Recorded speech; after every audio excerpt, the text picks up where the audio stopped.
right here, absolutely great right here. It's I'm not even a big wine drinker. Yeah. But this right here is not too sweet. It's not too bitter. Like it's just the perfect mix. So I really shout out to Nakia. That's my big sister and whatnot. And like I said, I don't be biased. I don't care what y'all say. It's the best wine in the world. And not even just that, like that 14% hit you. Man, I'm telling you, I'm slurring my words on stage. Coming to the stage, we got what's your name again? It's the Wine and Dine South Euclid Wine Festival, guys. If you're in the city of Cleveland, please come out. MCing will be B Titty. Also, it will be music. It will be obviously wine, and it will also be great food right about the 4 Bistro and whatnot. So listen, August 31st, you guys make sure you're here. So, and also looking for vendors. If you want to be a vendor, please let us know or whatnot. You have until July 26th, so please let us know in the comments, okay? My lesson was the last tear that slid down my cheek. I knew love didn't feel like that, wasn't supposed to. He was wasting my good love, he didn't feel it. Numb to my touch, but drowning my deep. It was too much to comprehend. He couldn't understand how I so freely loved him, certainly. No boundaries, he didn't deserve me. Still, he deserved that love. 20 plus years of heartache, he earned a break. My love fed his ego, yet it never eased his pain. How do you patch up a heart when the right atrium is missing? Left atrium still pumping. I put my head to his chest to check. Give his heart a listen. Step back, look at him. Dead in the eyes. How is he still breathing but dead inside? My love couldn't stand a chance. I thought that my love could move him. How? When he's paralyzed. Maybe my words could transform his mood. He read into everything I didn't say. He was deaf to peace. He was dead to me. I tried breathing life back into him. There were holes all over me. Inflation was impossible. I was rooted in planting new life on bad soil. I was grounded and uprooting my life to help get his in order. My love was sacrificial. I'd do anything to make him feel better. I'd hate me along with him just to be on the same side. I hate me with him. That wasn't a facade. Maybe I loved him because I was scared to be alone. I feared me without him. Who am I without him?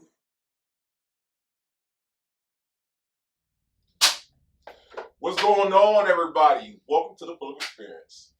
Guys, we have a great episode for you guys today. We have Miss Morgan Paige with us today, and I know we are so for a good one today. Yes. You know, we got Miss Brittany today. Y'all already know who I am. And y'all already know how I like to start this off. But actually, who do you represent?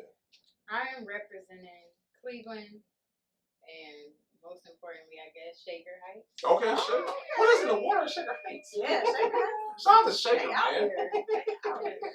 Shaker, that place. It really is, absolutely. Because I can't tell me guess we had on. I don't know if it's something in the water in Shaker. It's just different from everyone else. But like a lot of great people came to Shaker.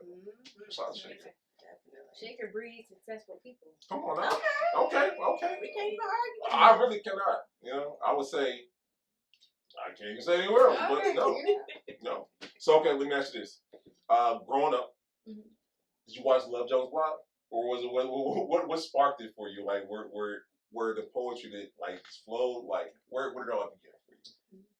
Growing up, I was an avid reader and writer. Like I was always very expressive. I like to say that I came into my parents' lives to disrupt because. That one time. I think that they just had this idea of what their first daughter was going to be. And I just came and like shook everything up. I was very rebellious, even as a baby. And even out as expressive as I was and not doing what I did not want to do. I think that as growing up and loving to read and reading fiction, that kind of, and started journaling like my feelings about like, oh, I hate my mom. Or I hate, being here with these kids. And I used to call my siblings the kids. So it'd be like my older brother. No shade. I used to call it'd be like Jordan, my older brother, me, and then I'd be like the kids. And that's my 3 siblings, my younger siblings. And I used to be like, I don't want to be here with these kids. And I think that just journaling kind of like promoted poetry, and then when I started getting on YouTube and seeing a lot of like slams and poets, you know, expressing themselves in a creative way, I kind of aspired to be like them, but I knew I wasn't as confident as they were, so I always kept it to myself until 2019. So 2019 is like my year one. Okay. Wait. So what was your go? Not go to, but what was a book that you would say like really sparked it? Man, it's so many books. I used to read this book when I was a kid, like 7, 8 years old. It's like Denitra Brown Goes to School, and she used to wear purple. And I think it was by Nikki Giovanni. It was a children's book. It was like poetry and things like that. I was really into Twilight. Like, I was really into the series. Shout out Twilight. Right. I was really into the series. Like, I used to be in school, and I used to get kicked out of class because I used to have the Twilight book in front of my textbook and be reading throughout the whole class. Okay. And I'd just be like, my math teacher had me standing up in the class to make sure that I wasn't sitting down reading my book. And I think that reading for me, it's not a particular book. It's more so just a feeling that I got from reading. So let me guess, vivid imagination. Yes. Okay. So, and like this is what I understand. I'm not a poet, but I know that poets have a way of making the words come alive as they're speaking them. And I'll ask you this later, but I want to know your creative process because I know everyone's creative process is different. So my creative process is really just sitting with the emotion that I feel regarding a certain topic. I can't write about like some artists, they write with prompts. So they'll get a prompt and they'll just start writing it down and doing all these different things. Me, I can only write about my experience because I know that once it gets to the audience, they have to feel it to really believe it. Like, and I know that they are going to feel it if I really take the time with it like I need to. So it's more so like reflective, shadow work questions. Why do I feel? How do I feel writing this? Every emotion that goes into the process of writing it comes out on stage, and your audience is, either, experiencing that, reflecting on that, feeling that, embracing that feeling, thinking about the things where they've been able to relate to that experience. And I really just speak about my experiences in life throughout my poetry. So it's very reflective. It's very like mirror work, saying the poem out loud, because generally speaking, it's not just written down. I'm saying it first, then I'm writing it down. And then I go back to that same line, and then I say the next line, and then I keep saying it over again because it also helps my memory too. So I'm gonna say this. God bless y'all. Because y'all have to remember all that. Yeah. And we talked about, I know that at one point you didn't feel confident enough to want to do it. What sparked like your very first time getting on stage and expressing yourself to others and sharing your gift? So it's this poet in Columbus. Her name is B. Arlene, and she's one of the first poets. I used to go to this open mic poetry event at the Lincoln Cafe in Columbus, and B. Arlene used to be there. She used to do her poetry. She was very confident. She used to wear heels, and I used to see her, and I'd be like, like I used to be writing and everything, and I never was like, I used to be like, I ain't sharing nothing. I used to be like, no. But she had invited me to this event at the YWCA, and she was like, I want you to present a poem. And I was a part of the group, and I presented my poem for the first time that day, and that was about 2017, and that was the only time that I did it while I was in Columbus. And then 2 years later, and I was so nervous, I was just reading the page really close to my face like that.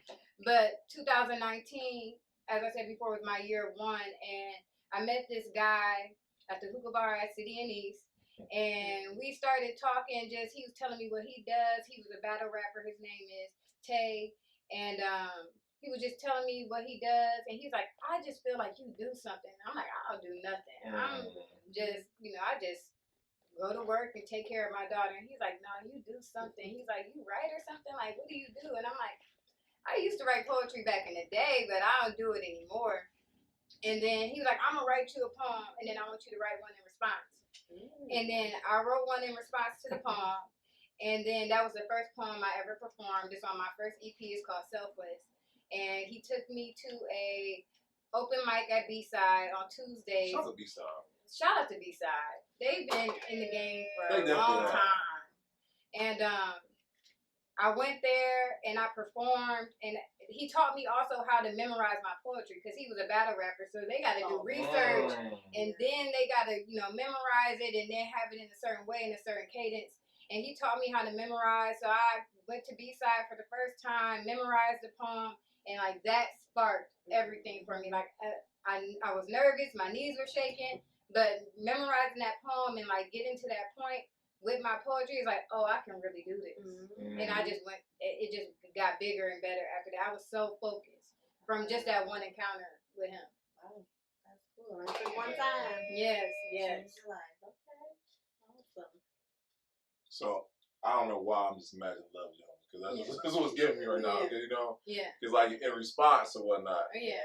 Okay. Sure. And this is what. So I want to talk about how from there you created Poetry Unplugged. Okay. Because like I've seen y'all action. It's a beautiful thing. Okay. Like just because I feel like everyone has a calling, right? Mm-hmm. Everyone has their specialty, but like just I feel like it's like therapy when y'all do y'all poetry and whatnot. Mm-hmm. And it's especially and correct me if I'm wrong or whatnot. But how did that come? How did that come to be? So, mind you, I started doing poetry 2019. 2020, I put out my first book, As Butterflies Rest, which is right here. And so once I met him and that, relationship had subsided and peacefully subsided, like I felt like I was just supposed to meet him and he was supposed to, that was a gift he gave me in a sense. Like, I'm here to remind you of this right now. So then he reminded me of that. I started writing this book. I used some of my journal entries. I had been journaling for like 10 years. And I had so many poems like just in the journal. So you'll see journals in that book, and then you'll see like poems and stuff. And then also I wrote a lot of poems. Like I probably wrote in 2019 to 2020 probably like 100 poems in the midst of that time. And it was just like I was so passionate and intrigued with poetry again. It was like he lit a fire in me with that. So 2019, I'm performing at every open mic. Any open mic that there is, I'm just going around and performing. And what I like to think of open mics, now open mics are more of a like performance type of thing. But to me, open mics are practice. This is practice before you get in front of the big stage. And I think that this is where you show off new work and things like that, or where you experiment with your audience and see what they like, and different crowds, different audiences like different things. So it really just depends. But that was really like a practice year where I was just doing anything. I wasn't worried about getting paid. I wasn't worried about, being whoever people think that I even am today. But I was more so just, so happy and so intrigued with poetry and the joy that it brought to my life and the healing that it brought to my life, that I was like, I just want to do this. So 2022 comes around, and my friend at B-Side again, my friend India, she introduced me to this guy named TP, and he's just getting into poetry. He's like, hey, I would love for you to he heard me perform. He was like, man, you are amazing. I would love to like meet up for lunch to see if you could help me with my poetry. And I was like, okay, cool.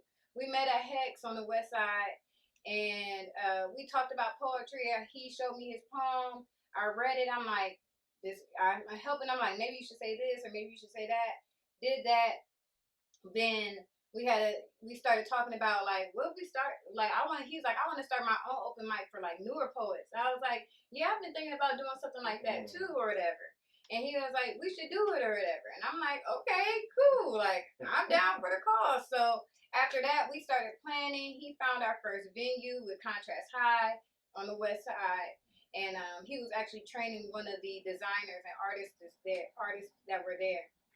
And we had our first event in January. That was like November 2021. January 2022 is when we started. We had our first event. It was a big turnout. Like, I wasn't even expecting that. And then it just was fire after that. It was like so many people were hearing about it. We were a new open mic, and it literally started from that one conversation. Even when I'm looking back on those things, it's like those one conversations can just sprout something so huge that you don't even have an idea of who you're talking to or what you guys could build in that time. So no, and we'll talk about more of your collaborations later or whatnot. But I think that's so dope because people are so fearful to collaborate with people now. They're like, I don't know what their intentions are. I don't know what they're gonna do. Man, like steal my stuff or whatever it may be or whatnot. And you took not saying you took the risk. Well, kind of is a risk. You don't know. Yeah. Right. But out of it, some beautiful came away. Yes. So let me ask you this: in that case, how do you decipher or how do you discern those you collaborate with? How do I discern? Yeah. If it comes into fruition at this point, because a lot of people say they want to do things.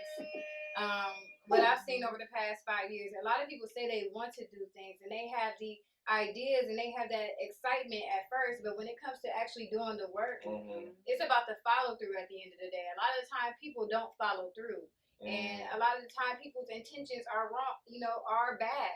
And when you see that throughout the process of even getting an idea into fruition and seeing it bloom. And once you see those things, you got to kind of point it out, like, oh, okay, your character is compromised here.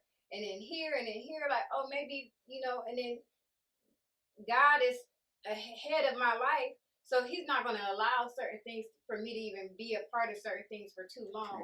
He's always going to give me a way of escape. So I feel like even with that, I've learned that when you give your business to God, and you allow him to take control of those things, it's like he has the final say in which way that you go. So even if you are making certain decisions, you'll see the things that are not coming to fruition because it's not supposed to be happening. That's not a part of his will or his plan. So it's kind of like, okay, you can't even be mad. It's like it wasn't supposed to happen. Come on now. I know you can't appreciate. You know what I'm saying? Sorry. You know what I'm saying? That's my part time. Okay. No, it's good because I think exactly. Because and we'll talk about it later because I know our city has a negative commentary of just that thing right there. But I think you made a great point. Because a lot of people say they want to do something with you. How often do they follow through with it? Yeah. So with that being said, I want to talk about your other collaboration. I want to talk about the Sparrow's fortune and whatnot. Once again, a great collaboration. Let's tell a story about that, how that came to be. So I actually met Khalil at our first event at Poetry Unplugged. Shout out to Khalil, man. So we met, and he was starting the Sparrow. Like, he had this idea. He came up to me. He was like, hey, nice to meet you. We've been performing at the same events, but we never talked or anything like that. We've been performing at the same events. We would see each other at open mics, but we never spoke. I kind of was the person that I'm going to perform, and then I'm leaving. Stage left. I came to do the work. I'm gone. So we met, and he was like, I'm starting this group, this collective, and at this point, I had been doing poetry for 3 years now. And I'm like, I want to collaborate with other people. I want to collaborate and see how far my artistry can go. And he was like, I'm trying to start this collaboration or this collective of poets, and I'm asking you, would you like to be a part of it? I was like, well, you got to send me some information and really look at it. My dad is an entrepreneur, and he's been an entrepreneur my whole life. And I just know that, how things work. Like, you need to have some type of paperwork. There needs to be some type of order going on. And I was like, well, we'll talk or whatever. We talked about it, and I asked God for that. So it was kind of like an answered prayer in a sense to collaborate with other artists. And I had been trying prior to, but it never happened. It was kind of like I'll start writing poetry with, and it really never happened with women. And it would be like, oh, let's write a poem together. Let's collaborate. And then it'd be like, oh, no, your poem is better than mine, or your part is better than mine. And then it's like, your part is good, but that's your experience. And you can't compare poetry. Like, you really can't judge poetry. I was about to ask that too. I was just about to ask that, how do you even determine that? Because if you come from a genuine place and you give your own perspective, how can it be better than someone else? I think that's just the insecurity that some people may have within themselves, where you know, you are projecting that energy out. You're just saying that out loud, which I could really think that your poem is amazing or beautiful, or I felt you and it was genuine. I know that it was intentional what you were saying, but if you can't see that, I can't make you see that neither. So, I think that for me, you know, see Khalil coming up to me and then meeting all the other poets, you know, Avery Lamar Pope, Mix Rose, Quiet Kid, and of course Just Cuz. I think that those are some dope names, by the way. Yeah, they all crazy. They all are fire. Like being amongst that group and just seeing their artistry thrive and seeing how, you know, deep they are and how long they've been writing and how skilled and gifted they are. It was like it kind of just lit up another fire in me to continue to do this, because in this industry or in the poetry industry, a lot of the older poets, specifically the women, did not like me when I came on the scene. It was not any like, yeah, let me help you do this, or let me help you. No arms open wide. It was like, who is this girl thinking that she this and the third? And I was getting asked to like feature at a lot of different spaces at that time, and it's right after the pandemic too, so it's just starting to rile back up at that time, and then meeting them and just seeing how hungry they were, it was like, oh, my hunger has came back for sure. And I think that's dope that, you know what I'm saying, that a lot of people don't understand that collaboration with people can beat that too. They don't be competitive, but they can make you be like, hey, I'm about to, not being competitive will be like, all right, I like that. Let me inspire me to go do something even not even more, but just do something of quality or whatnot. And I think that even in a collective, it's always friendly competition. You always trying to be better, not better. And I think that you gonna bring your team up or your collective up as you go up as well. So it's kind of like not necessarily taking that always as a negative thing of, you know, competing. In a sense, because there's bad intention with competing, and then there's good intention. Like, I want to be better for me. Like, I'm trying to get better for me. I'm trying to write another book, and I'm trying to do an EP, and I'm trying to do music, and I'm trying to do acting, and all these different things. And seeing them, you know, thrive in these things and win at these things, it's like, oh, I gotta, you know, I want to stay on the same level as my group. I don't want to be the one that's, you know, being hanging on by a thread. Yeah. No, that's good. And thank you for clearing that, because like, you're right. Comedy has a negative commentary, but it can be healthy when it's done in the right spirit. For sure. And Morgan been dropping gems all before you start recording. You know what I'm saying? I knew we were in for a treat today. So let me ask you this: with that being said, I love what you guys are doing with the youth. Because it's one thing to, of course, not saying do it for yourself, like to write your own poetry, but you guys are cultivating the next generation of poets and whatnot. So I want to talk about your experience with that. Like, how did that even come about? So, we started the Sparrow's Fortune, and I'm one of the founding members and now the managing director. Khalil's the executive director. He's the founder of the Sparrow's Fortune. And when we started that, he was like, oh, I'm thinking about doing some like personal workshops, writing workshops for myself, you know, under Just Cuz, his own business. And I was like, that don't make any sense. I'm like, you should do that under the Sparrow's Fortune, because, you know, you're trying to build this organization up. It just makes more sense to do it. And then we all conduct, you know, the writing workshops.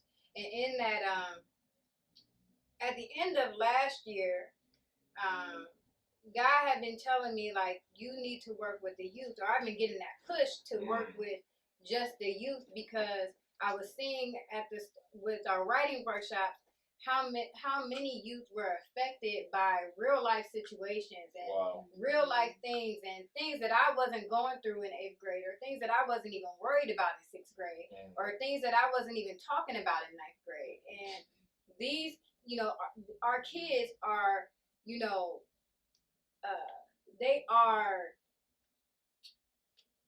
have so much information coming through their phones and through their ears and amongst their peers of what they're talking about. They're talking about sex. They're talking about suicide. They're talking about mental health.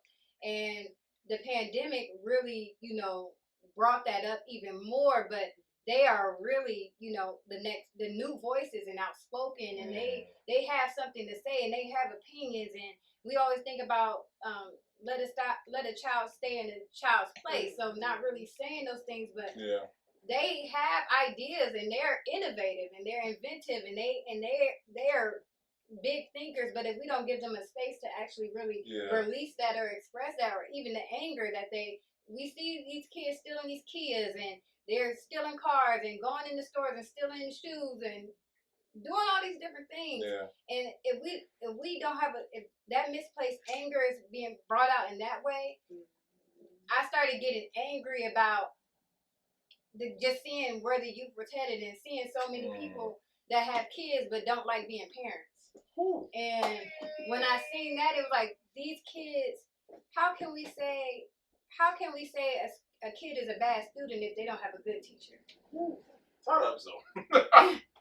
And it was like, that's so good. When I was looking at that, it's like, our parents, my parents, me as a young parent, you know, I didn't make all the greatest decisions. I just did what I thought I was supposed to do, and this is what it looked like, and this is what being a good mom is, and this is how you're supposed to show up, and make sure they got the right shoes on, and make sure her hair is done.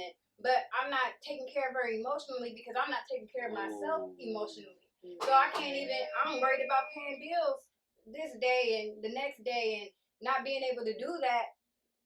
How can I focus on my daughter's emotional needs if I'm so worried about what's going on, and then I'm in these relationships, and then I'm at the club, and then somebody step on my shoes, and then I'm getting angry, and then I'm at work and I'm stressed out, and then your kids get the brunt of your manager pissing you off, so now your kids get that, and now they angry at school and cussing the teachers out. Right, trickle down. So it's like, if we don't pay attention to that, and we don't have anybody around, these workshops really, you know, help cultivate those conversations for them to be able to express themselves. And once we started doing these workshops, I can tell you, like, so many lives have been changed. My life has been changed, being able to just even hear these kids and hear what they've been experiencing, and not necessarily pitying them, but trying to encourage them to continue to, you know, write their feelings out, giving them another avenue. They don't trust nobody. So if you can't trust nobody in this physical world, trust this journal. Come on now. So that's good. That's so good. Because I mean, I know growing up, I'm not saying how old I am. Back in the day, it was sports, right? Well, other activities that weren't the healthiest or whatnot. And I know I, as a youth, probably would have benefited at something like that to be able to express myself, because so often we have this pent up emotions that are not, you know what I'm expressing. And then I'm not taking anything from women, but I know us as young men really don't, and don't know who to express it to. So if I can express it to even an inanimate object like a journal, that probably would have been beneficial to me. Yeah, and all emotion is healthy. It's just about how you cope with it and how you express it. So like, even rage is a healthy emotion. That's something that you gonna feel. You gonna feel angry. You're gonna feel sad. You're gonna feel depressed. At certain times, it gets dark like that. It gets low like that. We go through these experiences, but it builds our character. And I think that a lot of the time, we've been sold this American dream that we're supposed to be happy all the time. We're supposed to always have money. We're supposed to always have these things. We're supposed to always feel good in our relationships. But a lot of the time, even when you think about relationships, a lot of your relationships grow because of adversity and how you guys got through those things. Not necessarily everything being happy. Like, we never argue. Y'all never argue because you holding stuff in, and he don't want to say nothing because he already know that you gonna trip if he even tell you the truth one time. That's so good. I think that for me, like, through these conversations, and we've had conversations between parents and child with a 2-gen model. So we're able to have these conversations with incarcerated fathers and their youth, and not even just focusing on the past, but the present and what they're looking forward to do and how they want to be a part of their children's lives once they get out. And then we've also had these conversations with the kids about what they think about parenthood and what they think about their relationships and what they're experiencing in their relationships. And in these conversations, they're being enlightened and saying like, oh, I didn't even think about it like that. Maybe I should do this, and maybe I should do that. And we're not saying you should do this or that, but it's sparking their brain to say like, oh, I could have done that differently. And that's all you want to do is be able to spark the brain. That's so good. That is so good. And I mean, I don't know. Because, like, all right, let me ask you this. Because, like,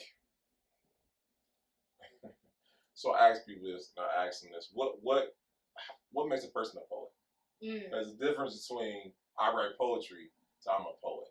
Okay, I would say for me, I wouldn't necessarily call myself a poet. I would call myself a spoken word artist. Okay. A poet is, to me, my definition, is someone who is grammatically and intentionally and creatively writing words on the page, and it reads well. A spoken word artist is someone who, it may not look right on paper, but the way it sounds, like mine is phonetically, like I want it, it's sonically, I want to hear that.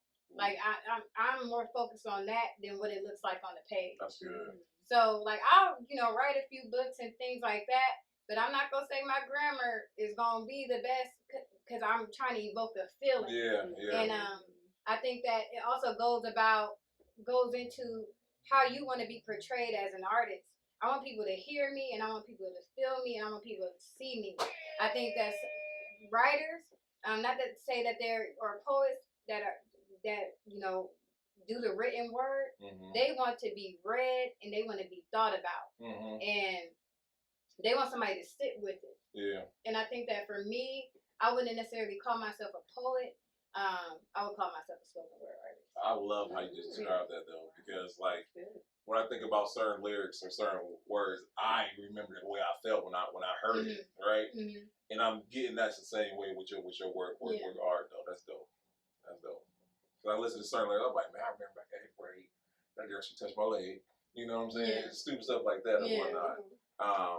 And I think that's dope. And I think that's a major difference between the two. Yeah. That's dope. Okay. With that being said, then let me ask you this: when you're writing, what do you feel like is not saying your main intent, but I feel like this is me. When someone's writing something, they're trying to elicit something. Is that your intent when you're writing, or is it more so just you just being creative and expressive in that moment? My intent is, in all of my writing and all my poetry and all my performances, is for people to embrace truth and honesty. And I think that for me, being honest with my emotions, regardless of how vulnerable it is or how naked I am on stage, in a sense, I want people to get to that place, because I think that that's where the truth leads to true healing.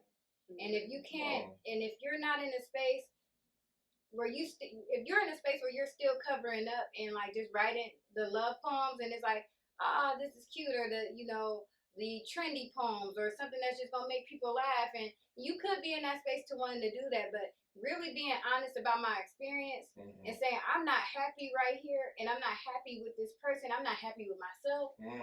As an artist, I feel like you're supposed to tell the truth and in everything that you do. And I think that I'm huge on character and principles.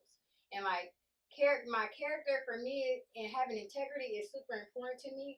So when I think about that, I don't want to go on the stage and say something where I'm just trying to be cute. Poetry is not, or spoken word, or what we do is not just something cute and something fun. Or I'm not just trying to gain fans, and I'm not just trying to, be this person. Like, I want to be honest about my experiences, because people are going through real life situations.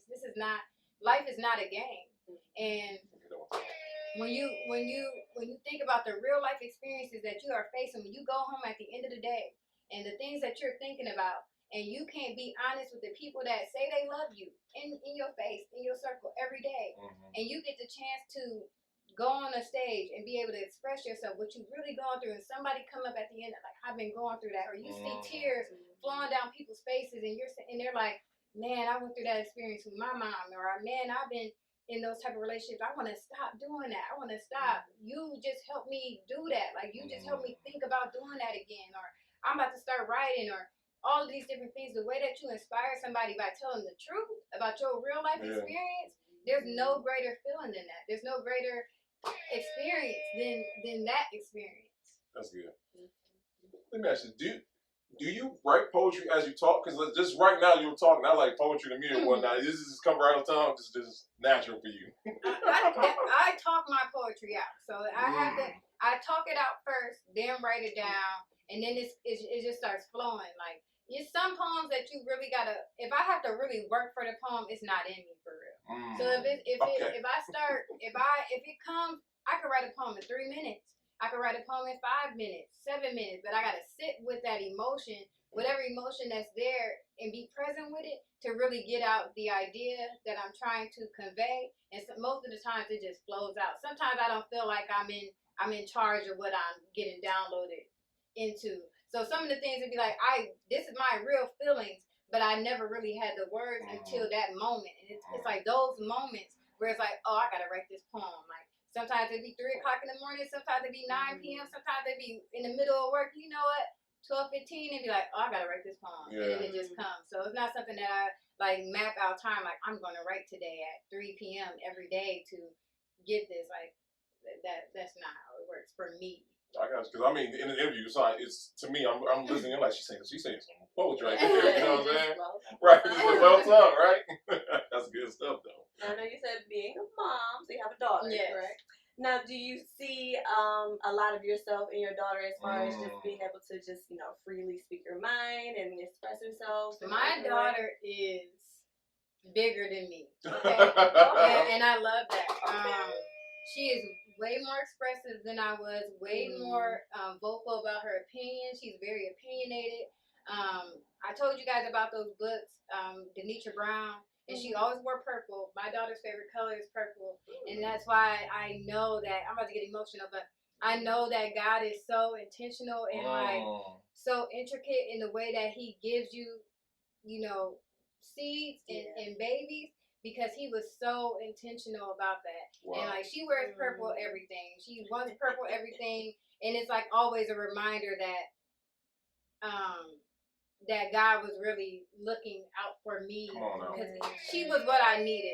And I was so worried about becoming a mom. I became a mom at 19, and my daughter will be 11 this year. And with that, she's a poet. She started doing it on her own. I don't force her. I don't have her come to writing workshops or anything like that. She is very confident. She's one of the most confident young ladies that I know. I feel like she's been here before. She says she wants to be like Martin Luther King, so she wants to be a preacher, a speaker, a track star, a poet, a rapper. Her name is A Money, and that's her poetry name as well. And with that, I just see she's so much bigger than me, and I think that's what we want. That's what I want for all of my kids, to be bigger than me, and that whatever I do plant in them, I know that. A lot of the time we talk about possession and we say these are my kids, and like when I found out I was pregnant, I was like, God, this your baby, because I don't know if I know what to do or if I know how to do it. I didn't even really know how to hug people for real. So like thinking about that, I was like, I wrote that in my journal so much, like this is your baby, you gotta take care of her, and like I see that we get people on loan. Like we get people, we can't say like this is my person forever, because God can take them away at any moment. That's real. And they're his. And when I think about my daughter, I got her on loan. So how do you take care of things better when it's on loan than when it is when you own it? And we kind of be a little bit lax when it's something when it's ours. Like, oh, you hit the curb on your car, like, oh yeah, I own this car. Whatever. But then you got a rental, you making sure that nobody is even near you. That's right. Ain't nothing beeping. The thing on the That's true. You're right. You gonna get the insurance on your rental. For sure. You ain't gonna get the insurance on your That's real. car. You gonna have liability. You gonna have liability on your paid off car. So it's those things that I noticed within the last like 3 to 4 years. Like I get to have her for now, and I get to grow her and help her mature right now. But when she's 18, when she's 21, and she wants to venture off, that's God. And I gotta. You kind of gotta separate yourself from owning people and things. I gotta do with a job at. I'm still learning. Yeah. I'm still learning that. My daughter's 17. And I'm like, I still see. Oh, but Yeah. With that. Absolutely. Yeah. All that. Help me, Lord. No, for real. So let me ask you this. With that being said, and then the fact, so EP, and help me if I'm wrong, that means you have recorded these poems. Yes, thank you. I'm tripping that. No. Yes. Thank you. So what does that consist of? Because like I know the difference between saying it live and another to actually have to record it or whatnot. Is this different efforts that's placed into it, or do you have to, like, how do you go about it? Because the cadence is like, how do you go about doing that versus live? Okay, so 2021, I recorded my first EP. There's 3 songs on that EP. I went to LA. One of my good friends, his name is Gov White. He is a producer out in LA. He's originally from Cleveland. He went to Shaker as well. Well, shout out to Shaker. Period. And I was like, I want to record an EP. I was just very, very like, I was very like, okay, movement. What do you want to do? You say you want to do it, write it down, do it. Like walk in the direction that you're going to do it in. And went to LA, we recorded it. He started doing the beats while I was there. And then I was like, I'm going to do 3 poems. I picked the poems out already. And then I was like, how do you want it to sound? He started making the sounds and doing those things. It was like 4 o'clock in the morning. I'm tired. But I'm like, okay, I want to hear some birds chirping. I want to hear some nature. I want to hear something. And then that's how we recorded that. That was my first experience in the studio in doing that. With me and Just Cuz album Bear, we had a live experience. So we stayed in the studio for 12 hours with a live band. And we just told them what the sound was. But that band was impeccable. We were referred to the band through Breakthrough Sounds off of Granger. Recording studio. They are amazing. And we spent 12 hours in that studio, and we already had the poems written because we had done the show 2-3 times at that point. And we just told them what we wanted, what the poems evoked, and then they just played. And then we just started recording over the music, recording with them as they played. Yeah, and I'm pretty sure the music is correspondence to which I wanted to put the poems in. I know. Yeah. It's certain songs I'm like, dang, that beat is fire for those lyrics, and I'm pretty sure the music is fire for y'all. Yes, they were amazing. That was like one of my favorite experiences in the studio, and it just showed me that, you know, when we produce these shows, and we produce our shows through the Sparrow's Fortune, we produce these shows, then we did the shows, we performed them, then we wrote the book, and then released the album. It's like art can grow in so many different facets and ways that we just stop at a book and be like, oh, I'm accomplished, or I did this, or oh, the show was good. And I feel like we brought light to how you can put, you know, art in different variations for people that can, you know, read or hear or see it better, because they may not be able to read it. They may not be able to understand by reading, but if they listen to the album, they may understand it better. Or if they get to come to a show and experience it live, they may be like, oh, okay, I love this. I might not like the album as much because I liked how I experienced it in the show. So giving them those different variations of this idea really showed me how big, you know, you can make something if you wanted to. That's good. So let me ask you this. What advice would you give to anyone who wants to become a spoken word artist? Some advice I would give is to don't hold on to your ego. A lot of the time when we come into these, we see poetry, we see poets online, we see people going viral, and that's amazing. Congratulations to them. But there's something that comes along with fame and recognition, and that's the ego. Like, oh, I'm this person, I should be getting paid this much a year. Of course, know your worth. Yeah. Like, if you've been paid a certain thing, don't go below that because you've risen to that point. Right. That's God's confirmation. Like, okay, you made it here. Don't go no lower because I brought you to this point. But it's another thing when you have the opportunity to inspire or help someone, and you like, nah, and you want to, and you could, but you just like, nah, And I won't turn anything necessarily down if I know that, or if it's confirmed to me that it's going to inspire or teach somebody. So I would say, like, leave your ego at the door, because you, regardless of anything, you don't know everything, and you don't know everybody. You don't know who you're going to see or who you're going to meet one day. And if they had that one bad experience, word of mouth travels faster than anything else.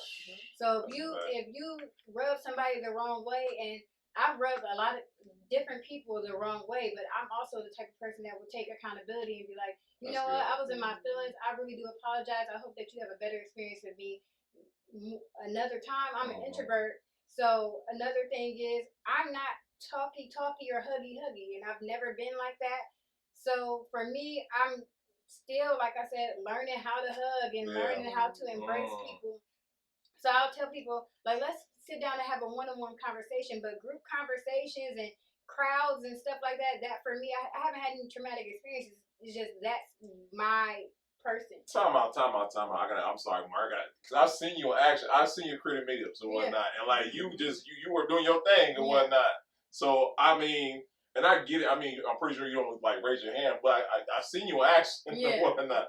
So, I mean, I don't know. You do a great job in my experience and whatnot. Yeah, and I've been bred in this now for like 5 years. So when you have a people-facing job, and I have to take care of people. And not just talking about like my family or things like that. I have to take care of people that are experiencing my poetry and such in a raw space, in a vulnerable space. I have to remember that as being one of the leaders in this poetry scene and poetry community, that these people are also open to. Like, even though I'm sharing myself, for them to even say something back to me, you know, basically saying I resonate or I can relate, they're opening up themselves to me too. They probably never said that to anybody before. So I had to be cognizant and I guess on par all the time. And I can say that last year I thought I was getting like, okay, I was getting overwhelmed with so many people, and I'm like, oh, I might have to take a break. I don't know if I'm gonna be able to do this no more, because I wasn't taking care of myself. But I think that now, you know, being in this space, I'm seeing that I need to take care of myself, because I have so many people that I have to take care of. That's so good. Even the ears that hear me, like, I'm responsible for that. I'm responsible for what they hear from me.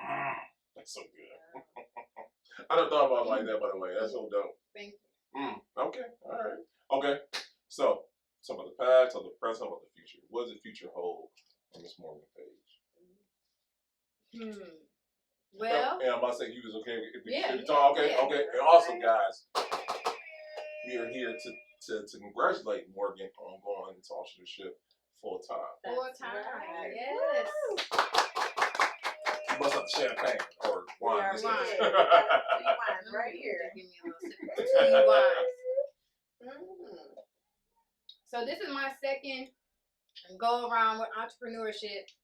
I did right before the pandemic, and then I was like, this pandemic over, but the money is not flowing. Let me go get me a job.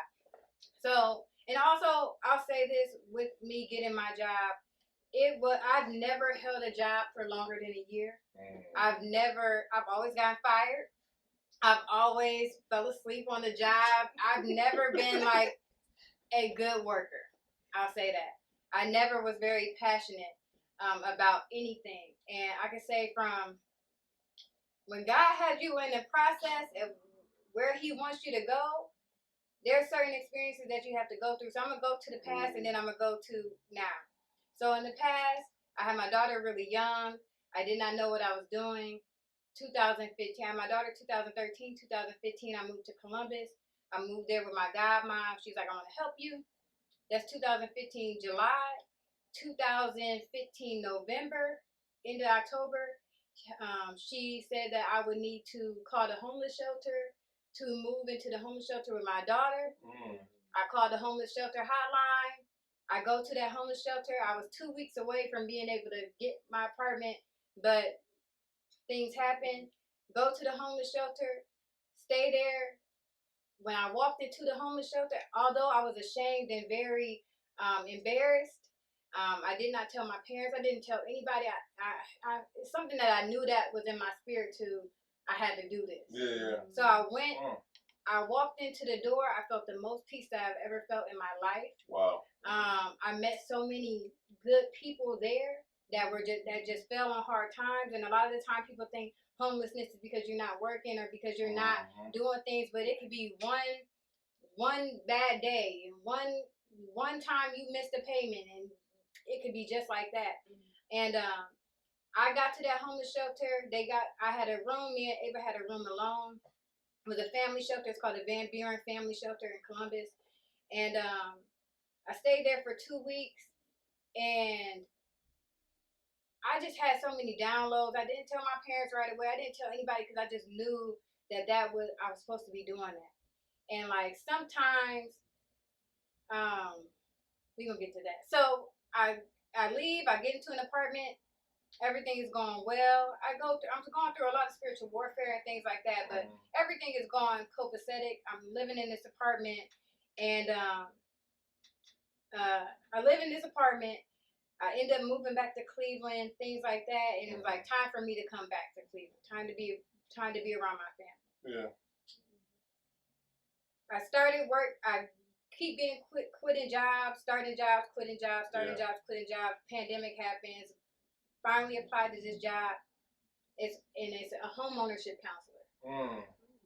God will put you in situations that are not just for you, because He knows who He wants you to speak to. But you got to know their experience from where they're at to be able to really speak into them. Yeah. So when I got my job at Cleveland Housing Network, I became a housing counselor. I got accredited and as a housing counselor with HUD, and then I started teaching first-time homebuyer classes in financial literacy.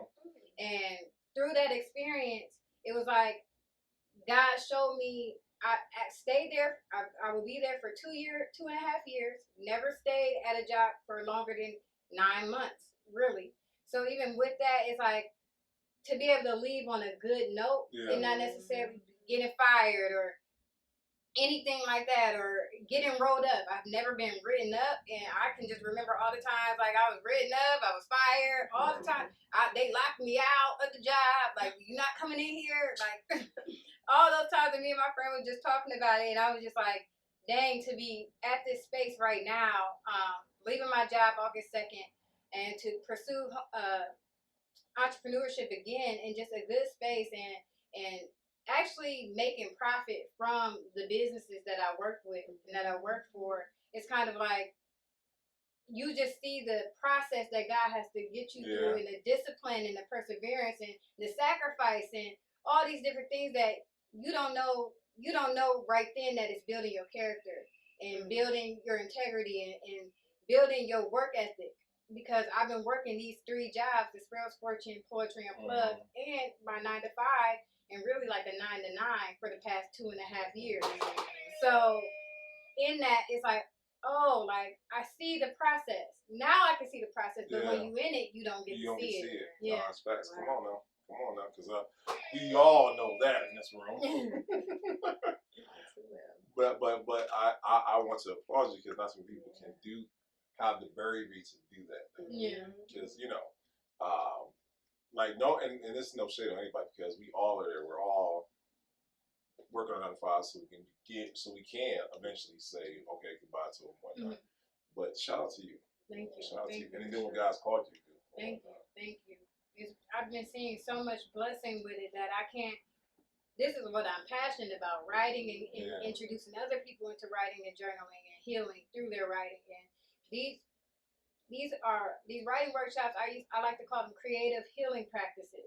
So these are different avenues that you can go through rather than just drinking or smoking or having sex or just getting into relationships with people. This is something where you are building a relationship with yourself and really saying like, hey, this is what I'm going through, and I'm able to vent this out and not necessarily rely on friends or family to understand or hear you, because you got the journal and you can say that. And then when you get into these spaces where other people are doing the same thing, they're healing through their writing practice and their journaling, you start meeting your tribe and meeting your people and meeting the people that really like you can relate to, and everybody wants to belong.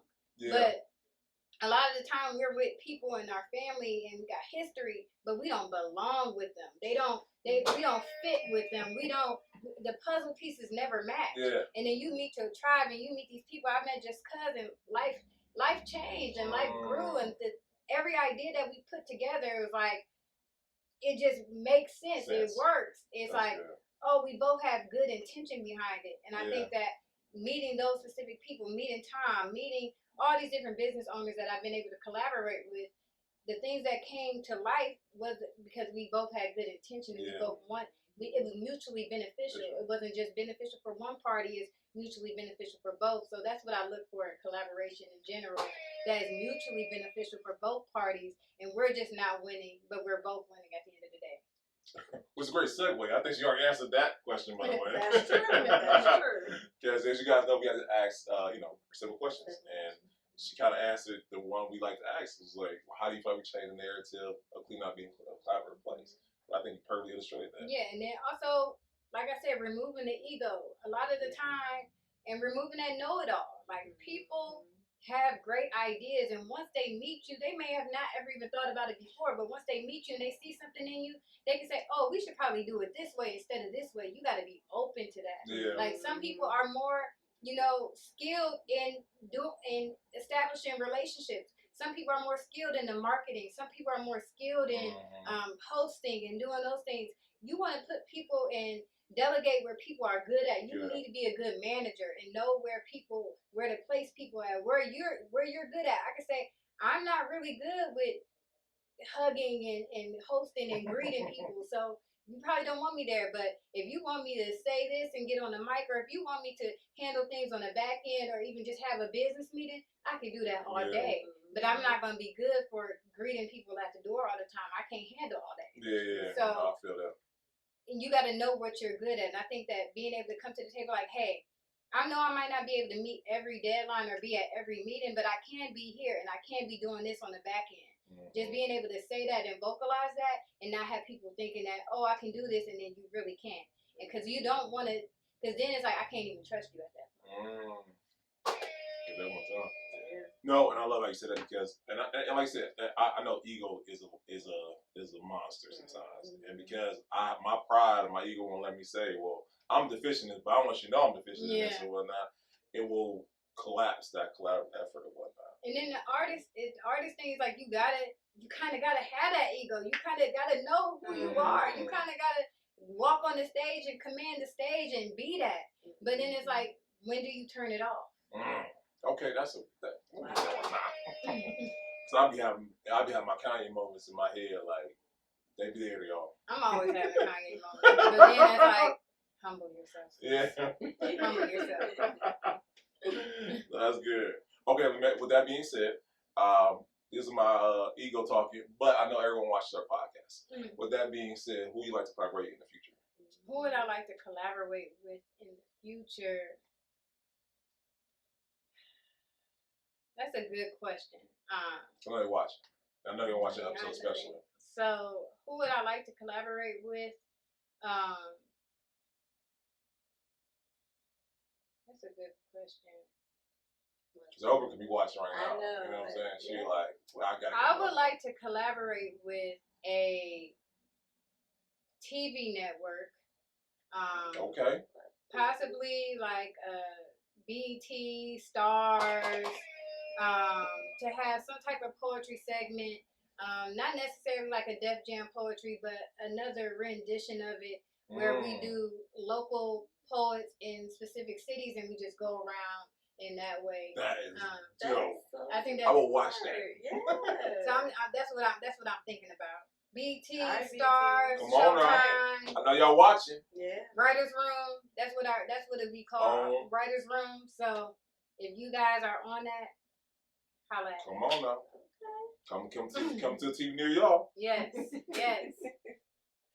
Well, we love you. This has been a great and wonderful evening just to learn more about the difference between poetry and spoken word. Yes. And like I said, when it comes down to it for us all, it's about the legacy that we leave. So what would you like the legacy to be for you, and what would you like the legacy to be for all of your business ventures? Because I feel like there's still more to come. Come on now. The legacy for me is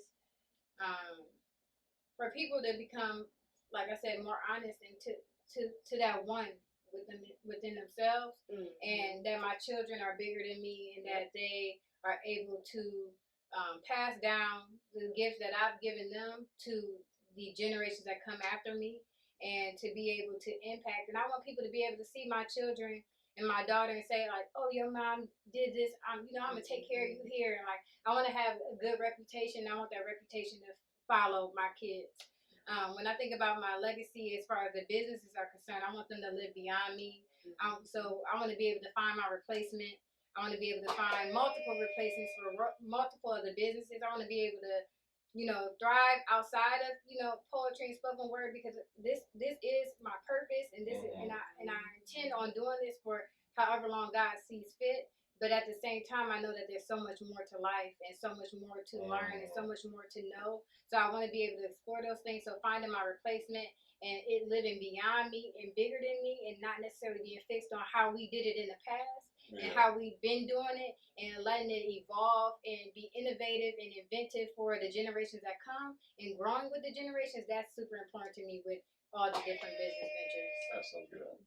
A lot of people like to hoard that, like, all me. You said, I want to cultivate the next one that's coming up. That's so good. Yes. Well, listen, I know that you have definitely inspired us with, your I journey. might wear it tonight. He really will be. And I'm at the for he actually will upload the episode. But for those who are watching that are also inspired and motivated as well, taking what all you've given us tonight and pretty much bringing it down to 3 key points, what would that be for someone to take away today? 3 key points is remove your ego. 2, Mm-hmm. write it down and make it plain. So it's one thing to just write it down and say like, oh, I want to do this. You got to start walking in the direction and seeing it come into fruition. So write it down, make it plain, start walking in that. Like if you want to partner with so-and-so, you need to go get into their face and be like, oh, I just wanted a car. Hey, I'm just stopping by because I have this business, this and the third. And you got to put yourself out there. You got to be vulnerable. You got to be receptive to somebody saying no, and then going to the next best thing that even looks like that. So 1, remove your ego. 2, write it down and make it plain and start walking in that. And 3, stay true to yourself. You don't have to be like anybody else to do what God has called you to do. God has made you so, he was so intricate and intentional with how he made you. If you have a stutter, if you have a lame leg, if you are in a wheelchair, there are sheep that will draw nigh unto you. There are people that will come to you and be like, oh, I needed you. And it's like, you never know who you're meeting. You never know who you're impacting by you even making a post every day. It could be a meme that you are posting and be like, that made somebody's day when they were thinking about doing the worst things. So it's those things.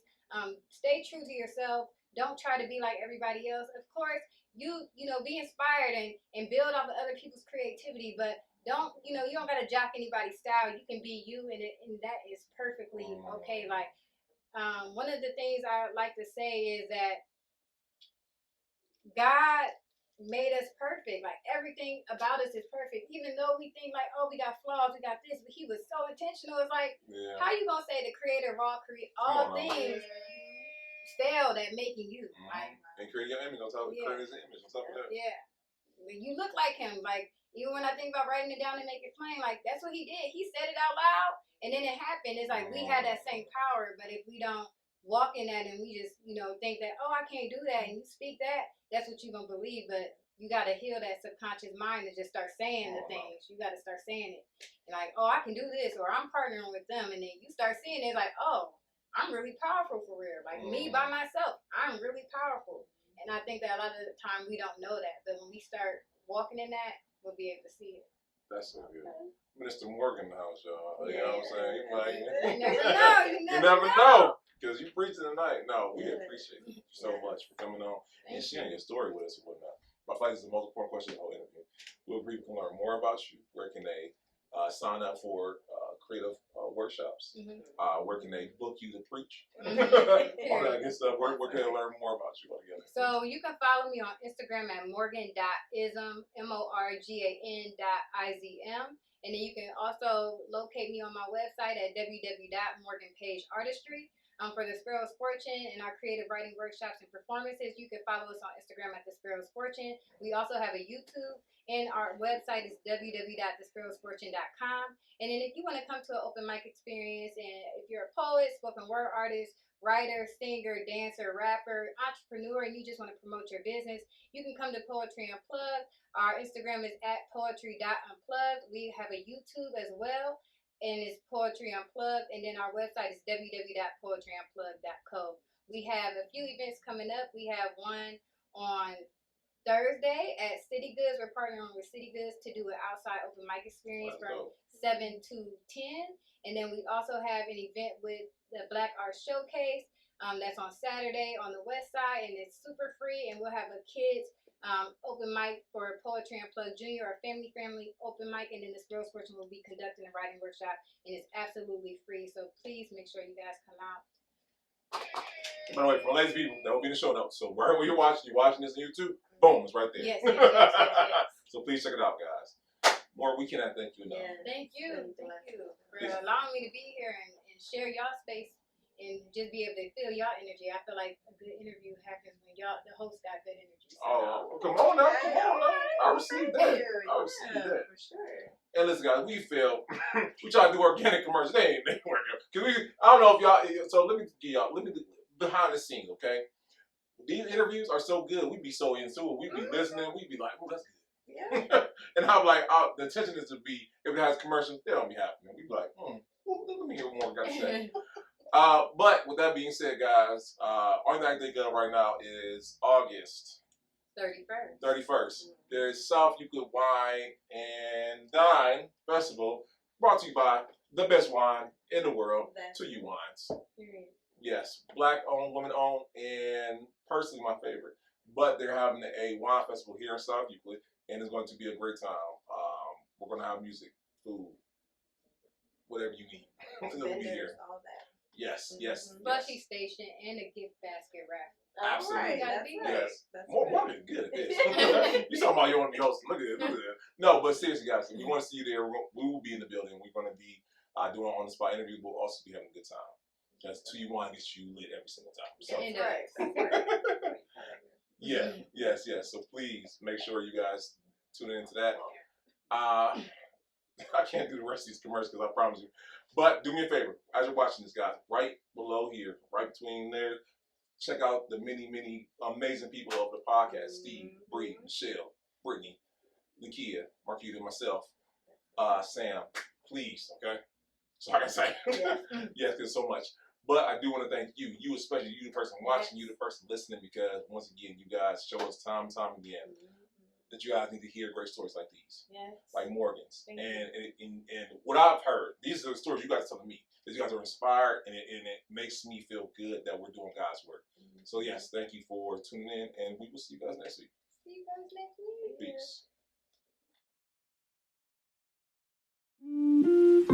Peace.